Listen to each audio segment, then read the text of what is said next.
కర్నూలు జిల్లా మంత్రాలయంలో వ్యవసాయ కార్మిక సంఘం సమావేశం ఏర్పాటు చేశారు. కార్మికులు అధిక సంఖ్యలో ఊర్లు వదిలి సుదూర ప్రాంతాలకు వలసలు పోతున్నా సంబంధిత అధికారులు, పాలకులు పట్టించుకోవడం లేదని వారు ఆవేదన వ్యక్తం చేశారు. వలసలు అరికట్టాలని, ఉపాధి హామీ పనులు వేగవంతం చేయాలని వ్యవసాయ కార్మిక సంఘం జిల్లా ఉపాధ్యక్షులు తిక్కన్న డిమాండ్ చేశారు.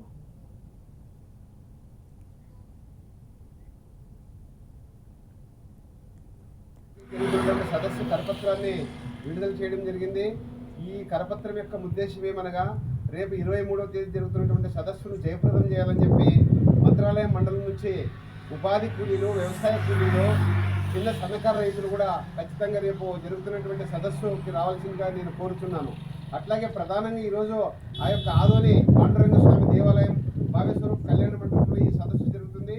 ఈ సదస్సుకు వ్యవసాయ కార్మిక సంఘం నుంచి రాష్ట్ర నాయకులు, అట్లాగే ఉపాధి పీడీ, ఉపాధి సిబ్బంది, టెక్నికల్ అసిస్టెంట్లు, పీడీలు అందరూ కూడా వస్తున్నారు. కాబట్టి ఖచ్చితంగా మంత్రాలయం మండలం నుంచి ఉపాధి కూలీలో మరి వందలాది మంది తరలి రావాల్సింది కూడా నేను ఈ యొక్క మంత్రాలయం మండలం ఉన్నటువంటి ప్రజలకు విజ్ఞప్తి చేస్తున్నాను. ఉపాధి కూలీలకు, వ్యవసాయ కూలీలకు దీని యొక్క ముఖ్య ఉద్దేశం ఏమనగా, సదస్సు జరుగుతున్నటువంటి ముఖ్య ఉద్దేశం ఏమనగా, ఈరోజు రాష్ట్ర వ్యాప్తంగా ఉపాధి కూలీలకు కేంద్ర ప్రభుత్వము సరైనటువంటి బడ్జెట్ కేటాయించలేకపోవడము, అట్లాగే ప్రధానంగా 2 పూట్ల యొక్క ఆజూరు శాతాన్ని తొలగించాలని చెప్పి, అట్లాగే ఈరోజు పని ప్రదేశంలో మెడికల్ కిట్ను ఏర్పాటు చేయాలని చెప్పి, ఉపాధి కూలీలకు 600 వేతనం ఇవ్వాలని చెప్పి, అట్లాగే 200 రోజులు పనులు కల్పించాలని చెప్పి, అట్లాగే ప్రతి వ్యక్తి ఈరోజు జాబ్ కార్డు కోసం అప్లై చేసుకుంటే వెంటనే జాబ్ కార్డు ఇవ్వాలని చెప్పి ఈరోజు వ్యవసాయ కార్మిక సంఘం రాష్ట్ర ప్రభుత్వానికి విజ్ఞప్తి చేస్తున్నాం.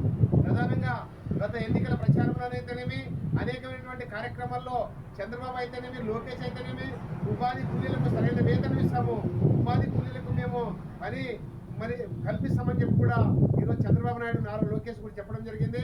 కాబట్టి కూటమి ప్రభుత్వం ఈరోజు ఉపాధి కూలీలు అయితేనేమి, వ్యవసాయ కూలీలు అయితేనేమి, రైతుతనం అయితేనేమి ఈరోజు ఇచ్చినటువంటి వాగ్దానం నిలబెట్టుకోలేకపోతుంది. కాబట్టి ఖచ్చితంగా ఉపాధి కూలీల కోసం పెద్ద ఎత్తున సదస్సు జరుగుతుంది. కాబట్టి ఈ సదస్సుకు ఖచ్చితంగా రావాల్సింది కూడా ఈరోజు నేను మనవి చేస్తున్నాను.